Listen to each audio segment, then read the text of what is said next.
આગળ વાત કરીએ જૂનાગઢમાંથી દેશવ્યાપી ભાર ધરાવતા એક મસમોટા સાયબર ફ્રોડનો પર્દાફાશ થયો। અલગ અલગ રાજ્યોના અંદાજિત 66 જેટલા નિર્દોષ લોકો આ છેતરપિંડીનો ભોગ બન્યા, જેમાં અંદાજિત ₹39.53 કરોડથી વધુની રકમ સરકારી અને ખાનગી બેંક ખાતાઓમાં જમા કરાવીને રાતોરાત સગેવગે કરી દેવાઈ।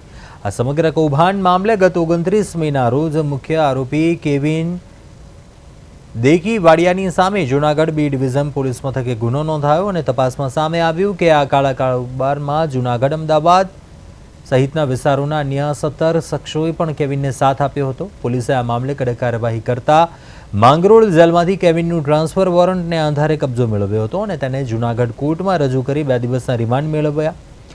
જોકે હવે સાયબર સેલ અને સ્થાનિક પોલીસ દ્વારા આરોપીની આખરી પૂછપરછ કરાઈ રહી છે। પોલીસ મુખ્યત્વે એ દિશામાં તપાસ કરી રહી છે કે બેંક ખાતામાં ઠગાઈના આટલા મોટા નાણાં ક્યાંથી આવ્યા, કોના દ્વારા મોકલવામાં આવ્યા અને તેનો કઈ જગ્યાએ ઉપયોગ કરવામાં આવ્યો છે।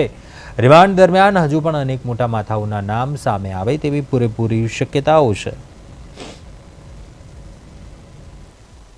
મ્યુલ હન્ટ એકાઉન્ટના મુખ્ય આરોપી કેવિન રમેશ ડેકીવાડિયા, જેને પોતાના બેંક એકાઉન્ટમાં તથા એફઆઈઆરમાં દર્શાવેલા અન્ય 17 બેંક એકાઉન્ટ ધારકોના બેંક એકાઉન્ટમાં પ્રત્યક્ષ અને પરોક્ષ રીતે તેમના chequebook, passbook, debit card, credit card તથા સિમ કાર્ડ તમામનો ઉપયોગ કરી અને ભારતભરના અલગ અલગ રાજ્યના ભોગ બનનાર લોકોના જે નાણાં છે તે આ તમામના બેંક એકાઉન્ટોમાં મેળવી ઠગાઈ કરવાના ઈરાદે આ તમામ આરોપીઓએ સાથે મળી અને ગુનાહિત જે કૃત્ય કરેલું તે બાબતે બી ડિવિઝન પોલીસ સ્ટેશનમાં છેતરપિંડી, ઠગાઈ તથા આઈટી એક્ટ મુજબ ગુનો દાખલ કરવામાં આવેલો।